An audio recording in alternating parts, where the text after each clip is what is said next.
විපක්ෂයේ අපිට තියෙන කාර්යභාරය මොකද්ද නම් ஆளும் கட்சியிலிருந்து மேலதிக தெளிவூட்டலை பெற்றுக்கொள்வது எதிர்க்கட்சியில் உள்ள எமது பொறுப்பாகும்.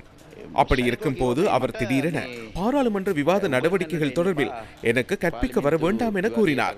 எனக்கு எந்த வகையிலும் அது தேவையற்றது. அவரிடம் கற்க வேண்டிய அவசியம் எனக்கு இல்லை.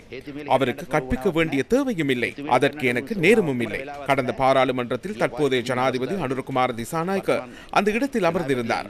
அவருக்கு அருகிலேயே நானும் இருந்தேன். இரண்டாவது வரிசையில் அவர் அமர்ந்திருந்தார். பாராளுமன்றத்தில் எதிர்க்கட்சியின் பொறுப்புகளுக்காக ஒன்றாக போராடினோம். ஆகவே அவர் எனது அரசியல் நண்பர் என நான் நினைக்கின்றேன், இப்போதும் நினைக்கின்றேன். எனினும் அவர் அதனை மறந்துவிட்டார் போலுள்ளது.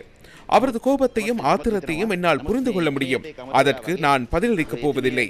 எனக்கு கோபம் இல்லை.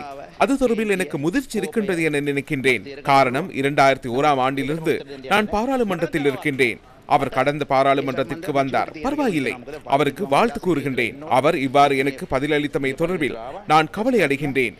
நேற்று அவரது சமூக ஊடக பக்கங்களில் மனோ கணேசனுக்கு எமது பிரதமர் சிறந்த பதிலடியை கொடுத்தார், கேட்டு வாங்கினார் என முழு நாட்டுக்கும் கூறப்பட்டுள்ளது. நான் கேட்டு வாங்கவில்லை.